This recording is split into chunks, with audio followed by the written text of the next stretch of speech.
باتیں بیان کی.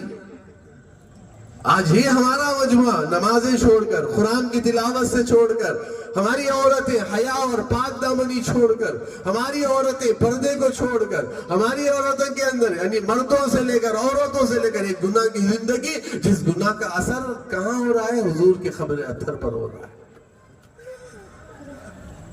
کتنا زخمی کر رہے ہو بھائی؟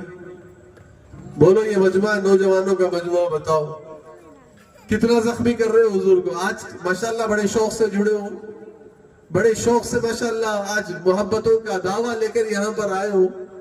اللہ آپ کے آنے کو قبول فرمائے، اللہ آپ کے آنے کو قبول فرمائے. مگر میں عرض کرنا چاہ رہا ہوں، کبھی سوچ کر دیکھو، جس نبی نے ہم تمام کے لیے نا کبھی پیٹ بھر کر کھانا نہیں کھایا، 2-3 چاند نظر آ جاتے چولہا نہیں جلتا. ہائے بتاؤ اس میں سے کوئی کسی امت کا ایک ایسے فرد کا گھر جس کا 3 مہینے سے چولہا نہیں جلا؟ 2 چیزوں پر گزران ہوتا، یا تو کھجور پر گزران ہوتا، پانی پر گزران ہوتا. ایک مرتبہ بیٹی کے گھر آئے، ہماری مستورات بھی سن رہے ہیں، ذرا سن لو. بیٹی کے گھر پر آئے. کون بیٹی؟ حضرت فاطمہ الزہرا رضی اللہ تعالی عنہ. کون وہ بیٹی ہے جن کے بارے میں اللہ کے نبی نے فرمایا جنت کی عورتوں کی سردار؟ یہ کون حضرت فاطمہ رضی اللہ تعالی عنہ، جن کا مقام اتنا اونچا، اتنا بڑا مرتبہ. جنت میں کسی بات پر حضرت علی اور حضرت فاطمہ رضی اللہ تعالی عنہ مسکرائیں گے، اس مسکرانے کی وجہ سے جنت میں ساری جنت روشن ہو جائے گی. جب ساری جنت روشن ہو جائے گی تو پوچھیں گے آج سورج نکل گیا جنت میں، تو داروغہ کہے گا آج سورج نہیں نکلا ہے، ان کی مسکراہٹ کی چمک جنت کو روشن کر دیا ہے.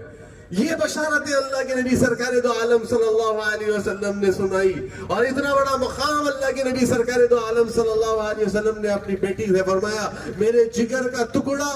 اللہ کے نبی جس بیٹی کے لیے کھڑے ہو جاتے تھے، جس بیٹی کے لیے اللہ کے نبی سرکار دو عالم صلی اللہ علیہ وسلم بیٹی آتی تو کھڑے ہو جاتے تھے، ایسی بیٹی کے گھر پر حضور گئے. کتنا پیار بیٹی سے اور باپ سے کوئی اندازہ نہیں لگا سکتا. قیامت تک آنے والے انسانوں کو سمجھانا تھا بیٹی کا کیا پیار ہوتا ہے، باپ کا پیار کیا ہوتا ہے. جس دن حضور پاک صلی اللہ علیہ وسلم کی اسی ربیع الاول میں وفات ہوئی تو اللہ کے نبی سرکار دو عالم صلی اللہ علیہ وسلم کی قبر اطہر میں لٹا کر حضرت انس نے جب مٹی ڈالی، مٹی ڈال کر حضرت انس جا رہے تھے تو حضرت فاطمہ رضی اللہ تعالی عنہ نے فرمایا او انس 15 سال میرے باپ کی خدمت میں رہے، میرے باپ کے ساتھ رہے، آج تیرے ہاتھ کیسے اٹھے میرے باپ پر مٹی ڈالنے کے لیے؟ اللہ کے نبی سرکار دو عالم صلی اللہ علیہ وسلم سے اتنا پیار. ایسی بیٹی کے گھر پر جب حضور پاک صلی اللہ علیہ وسلم تشریف لے کر گئے، میرے محترم عزیز دوستو، جس بچی کے گھر پر جا کر دروازے پر دستک دی ہے تو بچی نے دروازہ کھولا تو سامنے غیر مرد کھڑا تھا. غیر مرد کھڑے تھے، عمران بن حسین. اللہ کے نبی سرکار دو عالم صلی اللہ علیہ وسلم نے فرماتے کہ بیٹا اندر آنے کی اجازت دو. تو وہ بیٹی اندر سے کیا جواب دے رہی ہے؟ ابا میرے پاس اتنی چادر نہیں ہے، میرے پاس اتنی چادر نہیں ہے کہ میں اس غیر مرد سے پردہ کر سکوں، اس غیر مرد سے میں پردہ کر سکوں. حضور نے اپنی چادر نکالی، کہا بیٹا اس چادر سے پردہ کر لے. اس بیٹی کے گھر میں چادر نہیں تھی. اسلام امت قیامت تک آنے والے گھروں تک روشن کر کے چلے گئے، قیامت تک آنے والے انسانیت کے لیے رہنما بن کر چلے گئے. جن کے گھر میں چادر تک نہیں، باپ نے نکال کر چادر دیا اور کہا بیٹی اس چادر کو اوڑھ لے. جب چادر کو اوڑھ کر اندر آ کر بیٹھ گئی، پوچھا بیٹا کیا ہوا؟ پتہ نہیں، سنا بیمار ہو.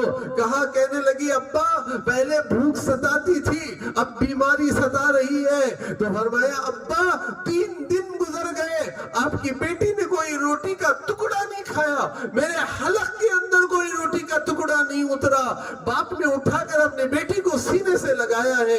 حضور کی جو داڑھی تھی وہ جو چھوٹی تھی نا وہ حضرت فاطمہ کے سر پر، اور حضرت فاطمہ رضی اللہ تعالی عنہ کا سر آپ صلی اللہ علیہ وسلم کے سینے پر، اور اس طریقے سے رو رہی تھی کہ سینے پر وہ موتیے سے آنسو پڑ رہے تھے اور حضور کے آنسو جو ہے نا حضرت فاطمہ کے سر پہ پڑ رہے تھے. باپ بیٹی روتے روتے حضور نے فرمایا ابا 3 دن گزر گئے روٹی کا ٹکڑا تک میں نے نہیں کھایا, بھوک بڑی ستا رہی ہے. حضور نے فرمایا بیٹا صبر کر لے, بیٹا صبر کر لے, تیرے باپ نے بھی آج 4تھا دن ہے جو روٹی کا ٹکڑا نہیں کھایا. جس نبی نے اس امت کے وفا کے لیے, اس رب کو منانے کے لیے اپنی زندگی کی راحتیں قربان کی, آج یہ امت اس نبی کی زندگی کو اپنانے تیار نہیں. وہ ہماری مستورات جو ازواج مطہرات کی زندگی کو اپنانے تیار نہیں, جو ہمارے نوجوان فرماتے کہ حضور کی زندگی کو اپنی زندگی بنانے کے لیے تیار نہیں. اور جس نبی نے اس امت کو بنانے کے لیے اپنی زندگی کو لگا دیا, یار کبھی پیٹ بھر کر نہیں کھایا, 2 پتھر آج تک دنیا کا کوئی فقیر لا کر دکھاؤ, کوئی فقیر لا کر دکھاؤ جس نے پیٹ پر پتھر باندھا ہو. 2 پتھر نبی نے باندھے اور قیامت تک آنے والی اپنی امت کو سمجھایا. اس امت کے لیے میں نے آنسو بہائے ہیں, اس امت کے لیے میں نے پسینہ بہایا ہے, اس امت کے لیے میں نے بڑی قربانی دی ہے. میرے گھر فاقے آئے, میری بچیوں کے گھر فاقے آئے, میرے بچیوں کے لیے میں نے کپڑے نہیں خریدے, میں نے کھانا نہیں خریدا. اس امت کے لیے میں نے دعائیں مانگی, کبھی طائف پر, کبھی آئے طواف میں دنیا مانگا ہم نے, حضور نے امت مانگا. ملتزم پر آئے دنیا مانگتے ہیں ہم, اللہ کے نبی نے امت مانگا. رکن یمانی پر آئے امت کو مانگا, مقام ابراہیم پر آئے امت کو مانگا, صفا پر آئے امت کو مانگا, مروہ پہ آئے امت کو مانگا, مینا میں کھڑے ہوئے امت کو مانگا, عرفات میں چلچلاتی دھوپ میں کھڑے ہو کر حضور نے یوں ہاتھ اٹھائے. آج تک دنیا میں کوئی ایسا بندہ نہیں پیدا ہوا ہوگا جس نے 6 گھنٹے امت کے لیے دعا مانگی ہو.